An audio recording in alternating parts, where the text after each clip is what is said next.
Hi there. Twig Harper. We've got Aaron Dilloway, Nathan Young, John Olson. So let's get this started. Let's just have a little jams for a minute, each one of you. Sure. Sound good? You guys want to rock, paper, scissors? Who wants to go I got first? it. I'm already rolling. All right. Dilloway's up.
right. Thanks, guys. I love that. Thank you. How'd you guys feel about that? Yeah, no, it's getting there, you know. You getting a little in somewhere? Yeah, yeah. You know, I think after all these years, it's great to play with these people still. Yeah, yeah. You know. How many years has it been, Nate? 20 odd years, I think. Yeah. At this point. And so, like, let me get this straight. So first, if I remember correctly, correct me if I'm wrong, Wolf Eyes, you made a cassette, right? And it Sure. was just you doing some tape music. Yep. And then Aaron and you started collaborating, correct? Yep. And then John. And then Johnny. Yeah. Now that's an interesting story there. Yeah, okay, go on. The first time we let John in the group. Oh, Remember that? yeah. Okay. We were So just that talking was like about that the other 2000. day. Nate started playing as Wolf Eyes in '97. Okay. I started playing with him in '98. Yeah. John started playing with us in like '99, 2000. Yeah. Almost 98, like late 98. Yeah. Yeah, because we did the New Year's show in '99, I think, with him. Right? At Baze's house? No, he wasn't. Oh, that was just us. That's Yeah, right. that He was- showed up later. Sorry. Did John just But like crash then, the but band? we Just did crashed do the party the later. 2000, or was that 2001? Yeah, in his the basement. house. Yeah. Wait, so No, that was 2000. That was Y2K. No, that No, was it was 2001 because Okay. we opened Yeah. with the 2001. That's right. That's right. wait, Yeah. so But no, you're- the first time we okay. played with John, Yeah. he brought like an entire side of a house, What, do you, Yeah. what do you mean? like a giant piece of sheet, like A bunch of sheet siding, metal. Yeah, a bunch of siding. but like a 15, 16 foot. Do a He little was playing set? mostly like percussion, right? Is that Just shaking it. Yeah, yeah. Were you Yeah. doing some renovation? Were you doing John? right? Yeah. No. Me and Nate, there was a summer where I was at MSU and there was a science lab that would throw away electronics. Yeah. You know what I'm saying? Yeah, yeah. So me and Nate tried to dress up as students. And, like MSU hats, backpacks, and stuff like that. We go in the basement and we're just digging, like just, and like we get rolled immediately. You know what I'm Yeah, saying? yeah, yeah. So that I would Nate left, and I was still there, and I was really discouraged a little bit. I'm like, I still need something from this fucking university. you know Yeah, what I'm because saying? they told you to get out. Yeah, yeah. And you're like, no so way. the Yeah. only thing I could find was the sculpture department had a discarded things that they couldn't weld and stuff. Yeah. So I grabbed like that rusty stuff. 15 foot of siding. Yeah, that some student had not used for something. And so you're like, this is a good instrument to bring to, because Well, this I is mean, my kind of thing, right? I mean, Dilloway had the guitar and tapes covered. Nate had the vocals and electronics covered. I mean, I can't really add to that. The only thing you can really add to that is percussion. You know Yeah. what I'm saying? Yeah. And it just sounded cool. It wasn't like a tough guy like thing. You know what I'm Yeah. saying? I was just overabundantly and happy to be playing with these guys. So Yeah. it was just like, you know. So how'd the gig go? The gig was, yeah. It's good? You had, a little intense, you man. ended up having to Yeah, go to man, the I got hospital, half right? all these scars are from the gig. The gig was really good. Yeah. But wait. Like but- Nate and I were like we were doing like kind of this like kind of glam rock Glam rock. Yeah. Yeah. Yeah. kind of stuff, Yeah. and then Jewel thief yeah, stuff. Yeah. I mean, And sort then- of.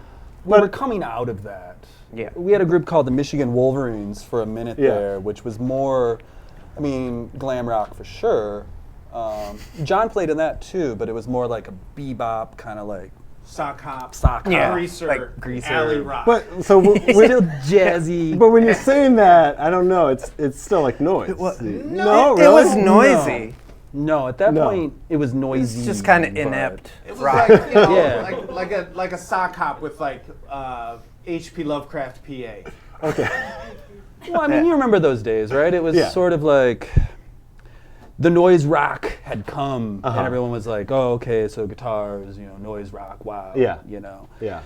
And Dilloway and I, we were like, "Yeah, that's cool, but we're more into like The sweet. and- yeah, we were listening Big to Stick. Sweet and Big Stick a lot. Yeah. And we were like, this seemed more interesting, Then- interesting progression than to continue doing just sort of guitar-based noise Like rock. weird noise, Yeah. weird guitar. Yeah. I wanted to play like stupid riffs. Well, he was in Galen, right? Yes, and yes, you and yes. I actually. I mean, we had Skeen, Yeah, a yeah, bunch yeah. of other Yeah, groups, but it was yeah. all guitar-based, more or less. Yeah, and I mean- drums. Yeah, I mean, for me, in my experience at that time, it was kind of like we were just using whatever Whatever we find. had, right? Absolutely, right? absolutely. I mean, how much does that? I know for me that ethos still carries over, where it's like I don't really care about equipment, Sure. but it's like how well I do, but I also like where's that sound come from, right? Well, right. That's Yeah. always where it's kind of been. I mean, it's progressed over the years for sure. Yeah. Where I think originally it was trying to make something with nothing. Yeah. And that was what we did every day. Yeah. I mean, skaters. Skate punks. There's a lot of hanging on the street. There's a lot of doing tricks over garbage. Yeah.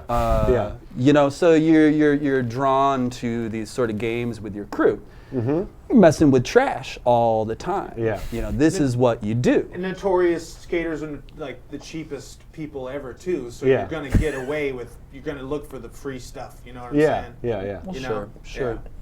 No, I mean, early on, when I started into the electronics thing, I knew nothing about it at Yeah. all. I mean, Dilloway really was my entrance to that. He was like, "What are you doing there?" He's like, "Have you heard of Cabaret Voltaire or anything like that?" And we were like, I don't know, But, we were digging in the trash, trying to make some sort of instrument with whatever we could find. Yeah. And I really truly do say that. We were digging in the trash. Yeah. Like, we were absolutely No. in the garbage. Yeah, yeah, yeah. Like, that was part of the whole thing. Like I said, playing with trash in the street with your crew. Yeah. Do you still feel like you're in the trash bin? Yeah, no. But it's interesting now. Now I can kind of I have a bigger picture of it all. Yeah. In what way? Well, where we used to just make. Well, before I don't think I had any really specific ideas that I wanted to do. It was more the idea was to make something with whatever was around me. Yeah. Where now I'm like, okay, that's still sort of the MO, but not entirely. Now I'm interested in making, well, no, it's still the same. I make with whatever is around me, and nowadays, this is what's around me. Yeah. The progression, you typically are surprised with what you accumulate, as you get older.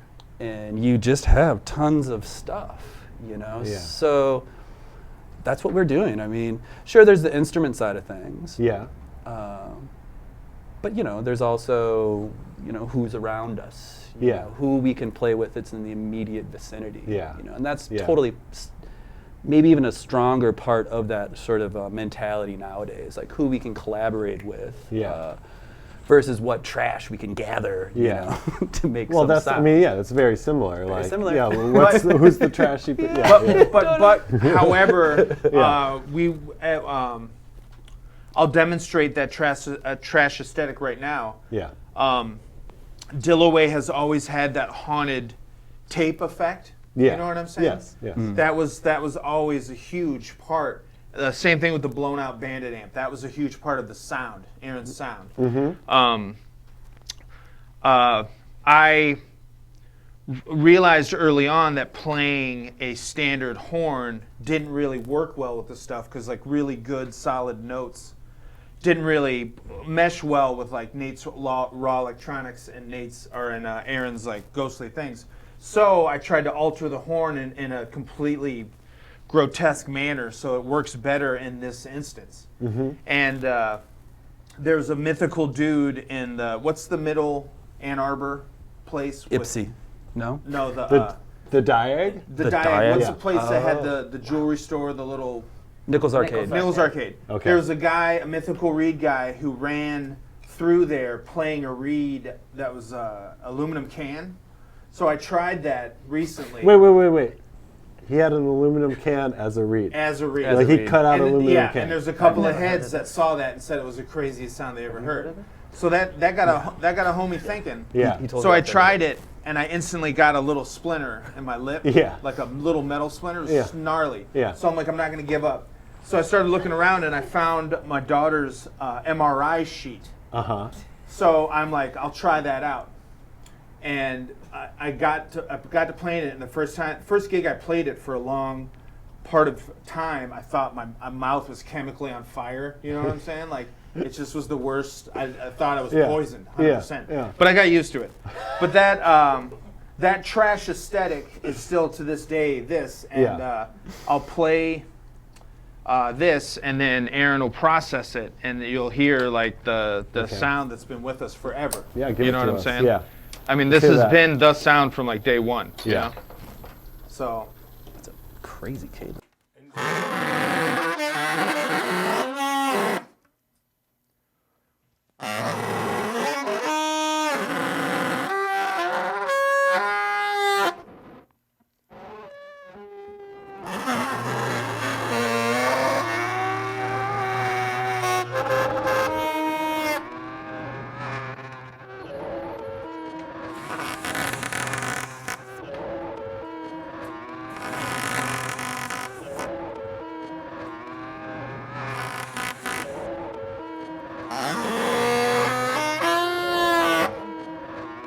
So as a demonstration, that is the trash aesthetic from the jump, still to this day, processed through. You know what I'm saying?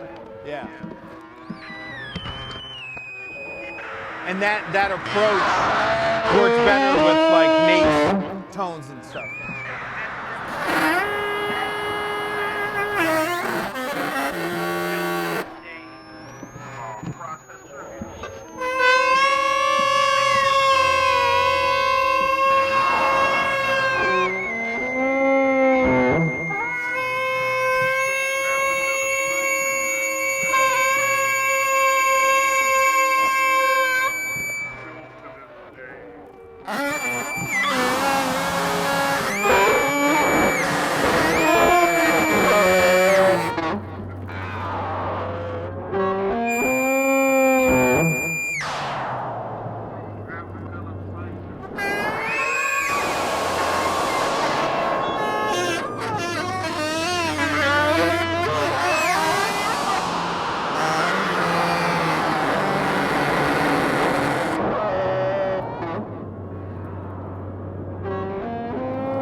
Yeah. I mean, that's kind of what we sounded like since day one. I mean, that's Pretty much. yeah. You guys are dedicated. Well, yeah, it's slightly evolved. Like, we did a lot of mixer feedback back in the day. Yeah. Now, we're approaching it from different ways. Like, Yeah. Adding filters to it and stuff. It's a little bit more interesting. Still that same aesthetic though. Yeah. Kind of these. Yeah, and you obnoxious, just like you fine-tuned what works. Yeah. Well, right. Yeah. I mean, it's creating your own language. I mean, that's kind of what we've been doing, right? Yeah. 100%, right? Yeah. So we have a question. Mike from Topeka, Kansas writes in, how many hours a week are you dedicated to Wolf Eyes practice writing and recording? Are there structured practices? Absolutely. Once a week, Johnny and I meet for sure. We practice at least. If it's just me and you, we'll practice for 8 hours like it's nothing. Yeah, at least 6 to 8 with the two of us. Recently, what we've been doing structured-wise is kind of, I mean, it's something we've always done. We would kind of create images, I mean, in the earlier days, we would just draw, and it would just be kind of part of us hanging out and, just Like sort hanging of out as equal time practicing as in performing music or rehearsing. Well, yeah, like creating an image, like being an artist. Okay. So nowadays we look at it a little bit more like being an artist. But originally it was just like, oh, yeah, hangout time, Let's check out this thing I'm drawing. Oh, let me see that. You know what I mean? So nowadays what we do is that same process. I mean, we've been doing that same process of sort of looking at an image or elaborating on an image while we're creating a sound or a composition, you know. And those are the same things. Sometimes one sound is an entire composition, right? Okay.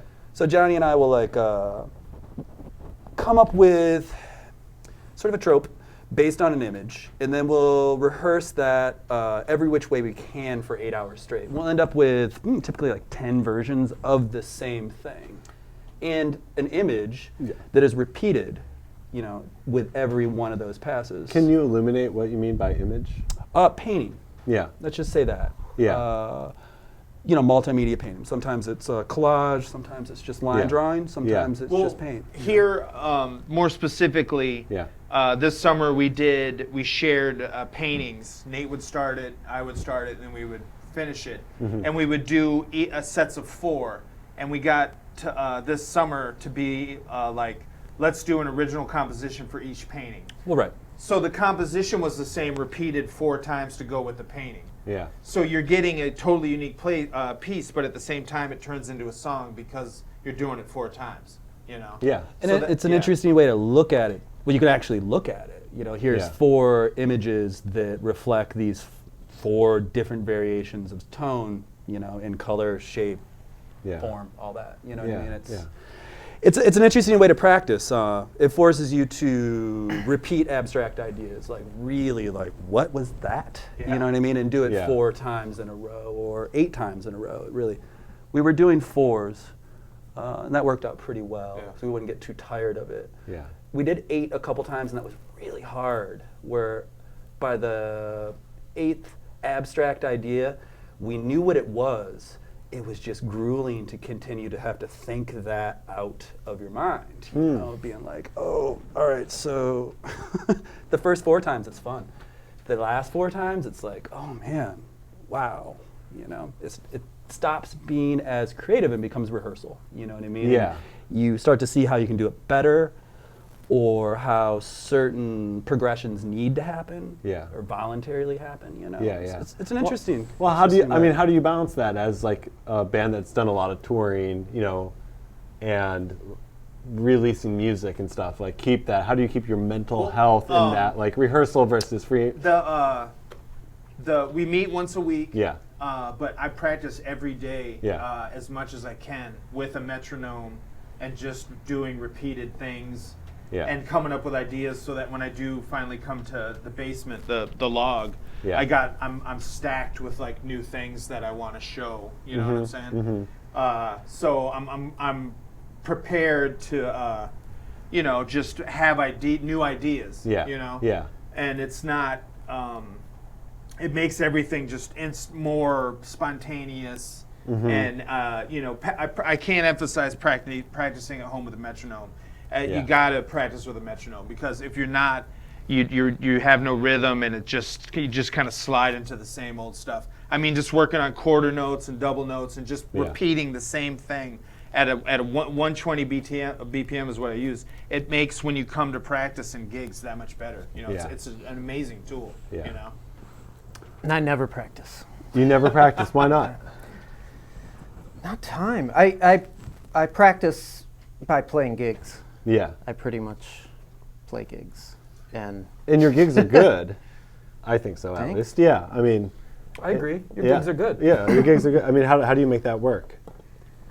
I don't know. I mean, I do practice, but you know, not as much as I'd like. And the only time I play with these guys is when we're playing gigs, for the most part, or like a recording session. We'll have a rehearsal now and then. But I left the band in 2005. Yes.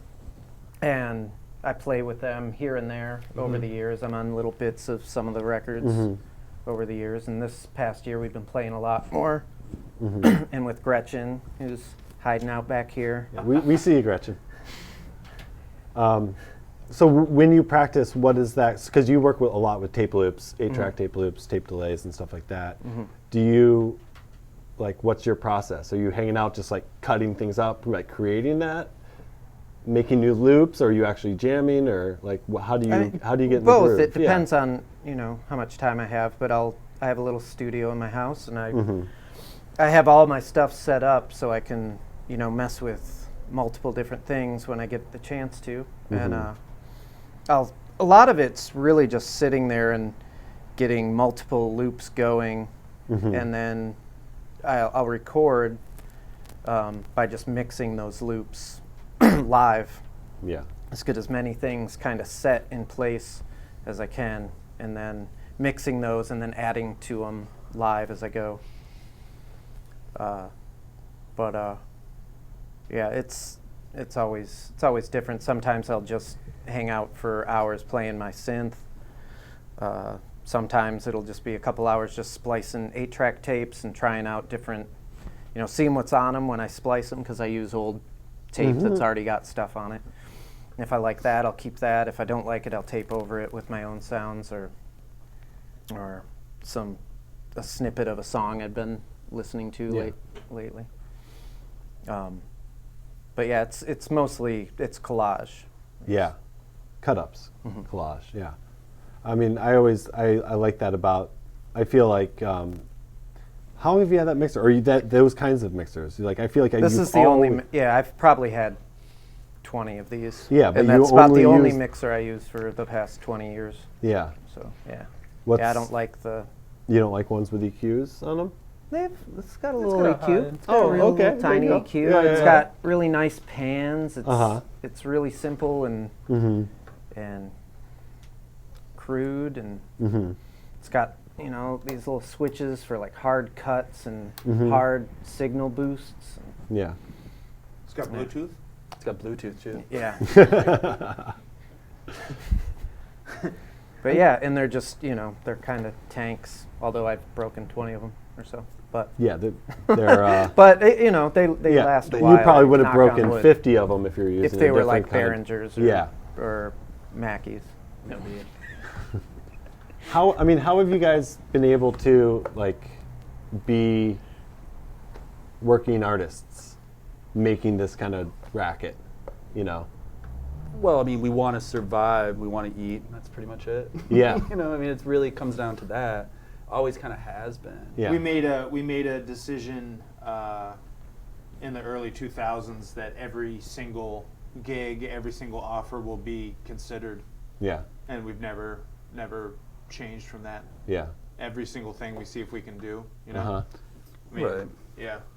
We could be doing a lot of other jobs, and I mean, not that this really does pay the bills at all, but the dedication, Yeah, I mean, you spend a lot of time doing this. Every waking hour. Yeah, yeah. But you still have to work other hustles. Of course. Yeah. Of course. You always have to. Yeah. But that could also be a tape label. You know what I mean? All that kind of plays in. It really depends on what you are willing to dedicate your time to, and actually commit to that. Yeah. Because it's really easy to get kind of turned off. Yeah. As I mean, every artist knows, it's not easy. I mean, starving artist, that is a real thing. Yeah. We deal with it all the time. Yeah. It's not so bad. Yeah. I think, looking ahead, and we're already trying to fill up our fall and stuff like that. Looking ahead, and I think just working with as many people as possible. Yeah. I think isolation is never a good thing. Right. I think the more you involve people in other, wherever you're at, just the more people that are in your kitchen, the greater the recipe. You know what I'm and saying? so the last few years, you guys have been really doing that. You've been putting on Trip Metal Fest. It's been great. You've been doing residencies around the country. Yeah, we've been really Gretchen's We played back with in the over, mix, we played Aaron's in, and that. in 2018. We played with over 55 people. Different people. Gigs. Yeah. In front, not just You're Not just studio settings or academic things, live improvised sets with over 50 different people. one year. Yeah. It was a heavy year. We learned a lot though. What made you want to do that? Excuse me, I dropped my mic. I mean, it's always, when we were doing UI, it was like Nate was singing, I was playing drums, Dilloway was playing guitar. It was always, I wouldn't necessarily say community-based, but it was always a very open, add what you will to the mix. You know, Yeah. it was like a family thing. You know. Yeah. And you know, that mentality has always been there. Like, come, you know, come jam. You know, spread it out. You know, let's make something new together. To make it, I mean, you know, playing with Braxton and these older heads early on in our career really opened us up to that too. You know, and then you know that led to just having that mindset. You know. Yeah. We've always had a rich tradition with collaboration. Yeah. You know, we've Yeah. always really pushed But- for that. It And seemed you- natural. But you've gone really hard. We've gone really hard with Yeah. it because I think it's really important right now. Yeah. Why so? Well, you know, you approach these things as eventually, as you get older, as an artist, and you start to kind of see patterns that are, you know, that aren't so progressive. Let's say that. And so what we've been trying to do is break our own bubble, and because you know we like to pretend, and you know to a certain extent we are creating and making new things constantly, but like we just demonstrated, here's an old thing that still exists within what we do, this tone, Yeah. which is beautiful. But what else, you know? And kind of losing track and dwelling on our own sort of tropes and styles. After 21 years, man, I mean, you really have to reach out and yeah, I mean, but like I said, it's a natural thing. We've been doing it since day one. Yeah. But obviously, in this administration in the United States, it's extremely important for us, you know, just to stay connected to people, and that's really where it came from originally. And now we're seeing it, and it's like, okay, it's spelled out. Yes. Yeah. We need to be communicating, not just amongst ourselves. Yeah. You know what I mean? So no, it's been a really good year. It's been a good year. Okay. There's a good one up there. That's good. Okay, we have a good question. Who's this from? It doesn't say. Doesn't say. The worst gig. I like the worst gig one. right. Out of all the gigs, what was the worst one? Tour horror story. Tour. Oh my gosh, you guys have so many tour horror stories. Here's a good tour horror story. Yeah. This is good. All right. This is Dilloway invented this. We would go to breakfast in the morning, and you know, Midwestern crew breakfast, huge meal. You know what I'm saying? Yeah. So I would always order my stuff and then go pee and come back, and the food would be there. So it started. Dilloway put an ice cube in my coffee, and I went to go drink it, and there was an ice cube in my coffee, and the guy started laughing. I'm like, oh, that's funny. And it got to jelly in a straw. So you go to suck and get a jelly. glass. Yeah. Yeah. Yeah. What else was there? The drink stuff. Butter. Butter. Lots of butter. It got annoying when I had to return it, being like, oh, can I have a new cup of coffee? You know, there's a bunch of. There's butter in Yeah, my yeah. coffee. There's yeah. butter in my. Yeah, people. You know, okay, go ahead. Yeah. People do like butter in their coffee. That's That not is- what I thought. You were gonna- No, yeah. Yeah. Yeah. You're gonna bring up the knife. So. That's what I thought too. Oh, well, yeah. Now Well, let me we're- just finish we're that gonna up. go We into used to that put one. a lot of crap in Olson's drinks when we would go to the bathroom, and it got a little. Yeah. What happened? It got a little raw, and I don't recommend that you do that to your buddy over an Yeah. extended period of time. Yeah. It kind of drives them insane. Yeah. And he eventually snapped. The apex of this real quick, because we got to tell the knife story real quick. Okay. The apex of this is we were in Manchester or Bristol or something, and I always thank the people after the meal and stuff like this. When these guys filled my entire battle vest with all the cutlery of the table, like forks and knives and stuff like that. So I put my vest on, I walk out, I'd be like, oh, thanks, man, that Thai food was amazing, that was really good. And they're looking at me, and I'm like, that was amazing. And they're See, like looking at me, and they're like, gotta we have our think. silverware back. You got to think, when he picked up the jacket, it must have weighed like 20 pounds. Yeah. but- Didn't notice. Yeah. Didn't John notice. doesn't Yeah, notice. yeah, Like that kind it, of it was stuff, a yeah. lot. It was Yeah. falling out. And they were like, give us back. They're like, it's busy night. You're like, It's that's not actually yeah. funny. It's not. No, It's not. but funny. the worst Yeah. tour horror story, real quick, is me and Dilloway used to have this "I'm not feeling good" tour trick. Did you ever see that?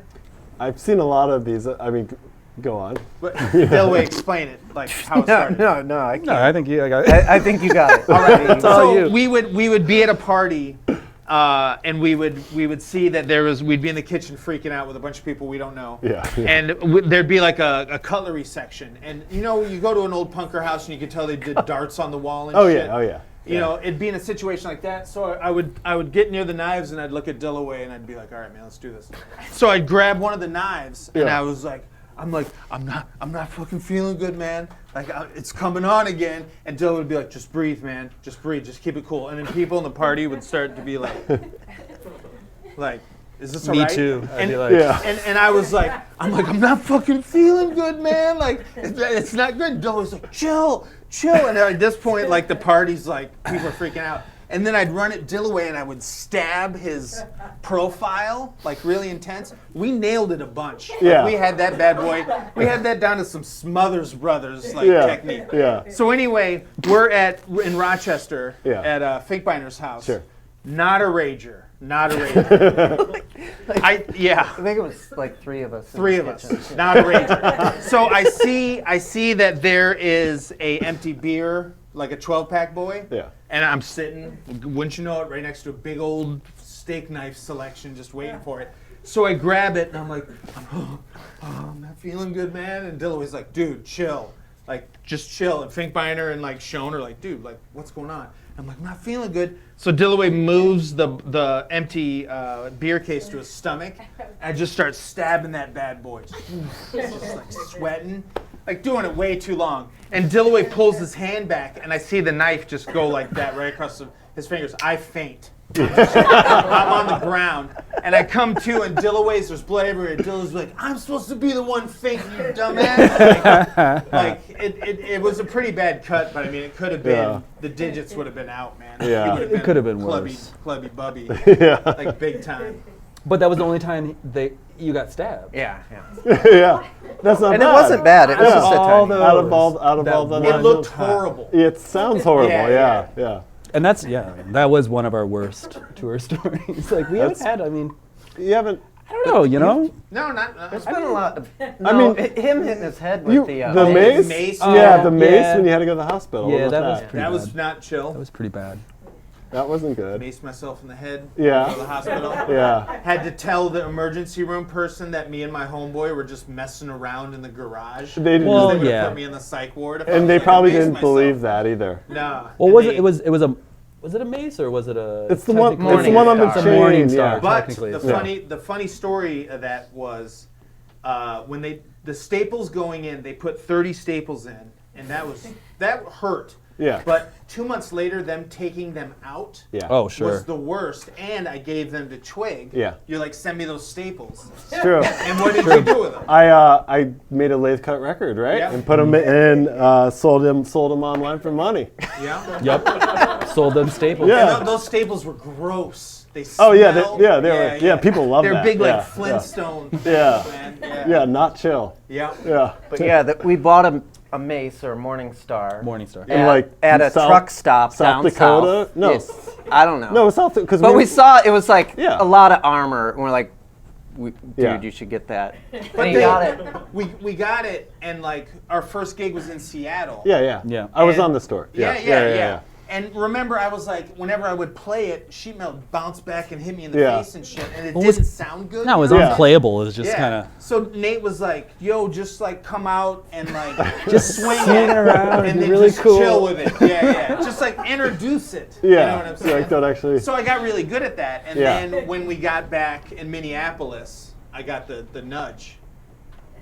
Yeah. Oh, No, so that it was lasted- actually pretty bad. That makes sense. It's like so it did the whole tour almost. You Yeah. did. You did like. And then we, He did a lot of we shows looked with over at him, and his whole face was Yeah. purple. And the worst, Yeah. the worst is I did it and I just I felt it just nick my head. Yeah. And then like Nate's singing and he's doing this like whoa. Well, And all these bouncers are throwing towels at me.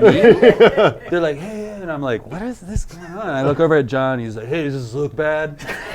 And I'm like, your whole face is blue because Yeah. I don't know, it's blood, so it's red. I don't know, I guess what color light it was. Yeah.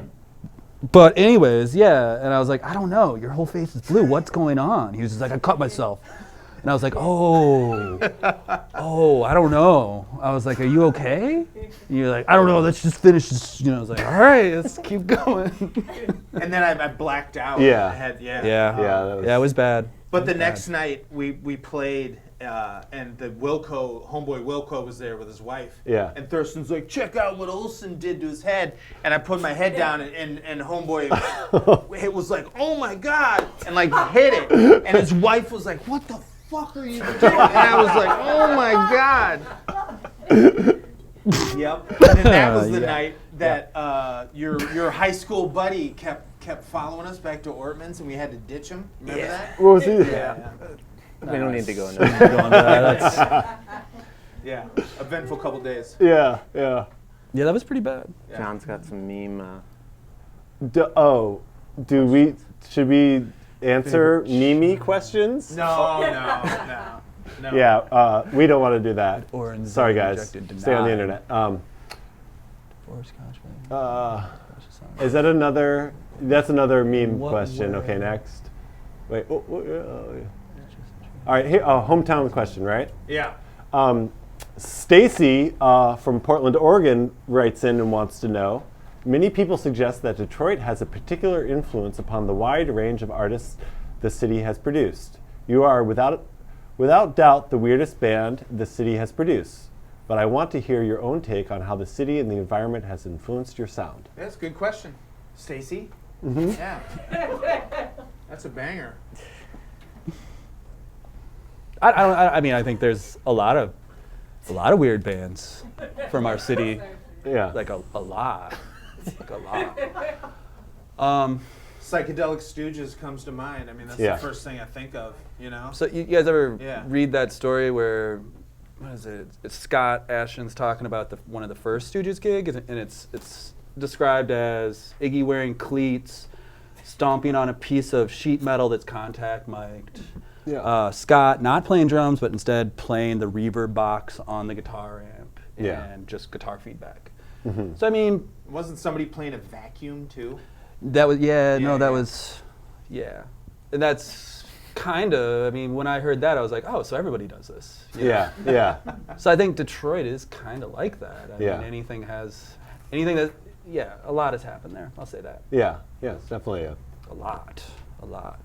In Ann Arbor too. I mean, that's Yeah. where a lot of those Stooges shows happened. you Well, know? it's really spread out. We've all been there. You Yeah. can be yourself, you know? Yeah. You Yeah. really can get in your own headspace. And if you want to disappear, you can disappear. Like, it's expected that a head will disappear for a little bit. You know Yeah. what I'm saying? Yeah. So there's just a lot of space. I mean, you know how people in Michigan are about their personal space, you know? It's Yeah. like the same thing like music, you know? Yeah. So you can really be yourself, and being yourself is, you know, that's what everyone wants, Yeah. you know? Yeah. True that. It's always been, people have always celebrated individuality. Yeah, you know? for sure. From nautical to, you know, Destroy All Monsters to, mhm. you know, Griot Galaxy, all that stuff. Yeah. You know? Yeah. It's just a very individualistic Yeah. mindset, you know, in Detroit. You know, Yeah. Michigan in Bulb. general. Yeah. You know, Bulb Yeah, it's Records. definitely been- Yeah. There's always been something. Yeah. Yeah. Happy to live there. I don't know why though. I don't know either. Yeah. I really don't know why. That was the question, right? And Yeah. why? Who knows? Oh, Yeah. here's a good question. You guys have made a lot of music outside of Wolf Eyes. Do you keep up on what each other is up to outside of the band, or do you have favorites out of each other's stuff? That's a good question. No, I keep up with Dilloway is doing, and John, he's always there. Always right there. So, I mean, I keep up with Dilloway. Yeah, you know. What was it? Do you keep What's the up- favorites? What's your your guys' out of favorite? all your guys' projects? Who's got? I like Spine Scavenger is pretty cool, of Dilloway's. What's Spine? And with you, Scan-a-tel attack. What's Tough Attack. what's Medical that? Lake. Remember Medical Lake? Yeah. what was the one where you would play blenders and Local Disorder. yeah, that was a Wait, good one. how does that go? I don't know. He had this weird, like again, I think it was a piece of metal that he would play electrical appliances on top of, but it was really weird. Like they were both somehow electrified, and it was really just, it would just make sparks and kind of like, be like rocks in a blender kind of thing. It doesn't sound very musical. No, Yeah. no, Yeah. no, Yeah. but it was. I think it was kind of dangerous. I would always be like, "Dude, what are you doing?" That's John. Yeah. It looks like there's a bunch of sparks flying. Yeah. He's like, "Yeah, there are." That was a good one. My favorite label though is Nate's Warzone label. Yeah. I'm Oh. a big Warzone. Yeah, fan. thanks. Yeah, Yeah. about that. Even though I don't yeah. own a single Warzone release. Was there a lot Not of many releases? people do. Warzone was early on, Mm-hmm. and it was one of ones. It was really like the first Wolf Eyes tape I gave to you was technically a Warzone release where I'd record something, and you'd be like, "Oh, here you go, Yeah. check it out." But no, there was no one wanted it. Yeah. Dilloway kinda did. Yeah. He was like, "Oh, thanks." Still got it. Yeah. Of course you do. Yeah. Yes, that was Warzone. It was one of ones that you would record and then give away immediately. It's the Black How do you Dice. guys first meet Black Dice? All right. Cool, man. That's a good one. Well, Yeah. Well, we didn't meet them when we at originally first. were supposed to, because Matt Brinkman gave them my phone number, and this is back when Black Dice was like a really violent hardcore band. When they were still like really loud, or before? I mean they're always Yeah, really loud, yeah. but Really like no, they were a violent, violent hardcore band. Yeah. And Like the only, Attack Dogs. and I listened to like old no wave stuff. I didn't really keep up with modern hardcore. Yeah. The only thing I knew about them was my friend was in the front row of one of their gigs, and as soon as they started, like 1, 2, 3, 4, the singer jumped at him, Eric, jumped at my friend, grabbed him by the balls, and like squeezed as hard as he could as he screamed and Wow. brought my friend to his knees. Yeah. And Brinkman gave them game. Yeah. Yeah. So that's all I knew about Not these guys. Fun. Worst Yeah. case scenario, kind of.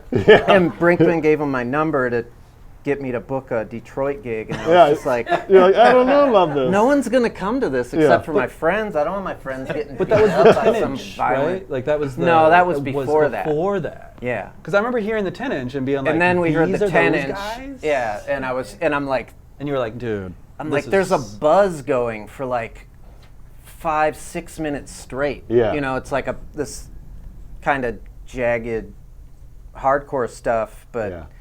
then there's just this like ground buzz, like Yeah. throughout the whole thing, and I was like, "What? This is pretty." But we amazing. booked them on a Monday at my house in Ferndale. In your basement. Yeah. And they showed up before the three of us showed up. Yeah. And we'd never really seen them, never hung out with them. Yeah. Thought they were going to grab people by the balls. Yeah, You know what I'm yeah, saying? yeah. Thought they were a bunch of ball grabbers. Yeah. Pretty certain of that, actually. Like, And we roll up and they're like got Oxfords on and they're playing with the neighborhood kids. You know what I'm saying? Yeah. I thought it was like an ice cream truck or something. You know? And it was like Yeah, we hit it off like that. And we're Yeah. like, yeah. yeah, it was Total super bud. fun. And that was by still to this day the loudest gig I've ever seen in my Yeah. entire life. In your basement. Yeah. Like the whole neighborhood shut down. Half your Surge. house did, right? Yeah, they Yeah. blew a transformer on the block. Yeah. Because it was 3,000 watts in the basement. Yeah. Yeah. Hey, not bad. Yep. The Mummies play with 20 watts total. Really. Yeah. 60 mummies. 60 mud honeys. All right. Good time. Yeah. Yeah, man, dice are cool. Yeah. I saw 8 Mile with them. That was rad. Nice. Remember that? That was cool. I don't remember that. Yeah. Oh, yeah. with them? Yeah, I don't know. Yeah, you were with us. We saw 8 Mile. Yeah, that was good. 8 Mile is a pretty good movie. Yeah. Do you guys? Rabbit. Detroit. So right, we're getting close to the end of time here. Is that right? Or we got more I time? don't know. What time is it now? Oh no, yeah, we're about to wrap it up. Can we do a jam? Yeah, guys. Yeah, let's wrap it up with the jam. Is that cool? Yeah, you can. Sure, All right. Yeah. sure. I think we went through most of the questions there. Yeah. It's always good.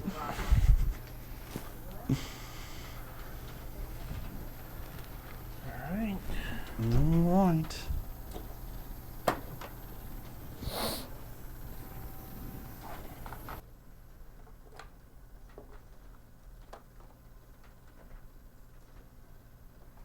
All right.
Well, that's pretty much it. Cool. Yeah. Thanks, guys. Thanks everyone for coming. Thanks, Twig. Yeah. Mr. Class. Someone Mr. Glass. had to do it. Someone had to class. Yeah. Still doesn't fit.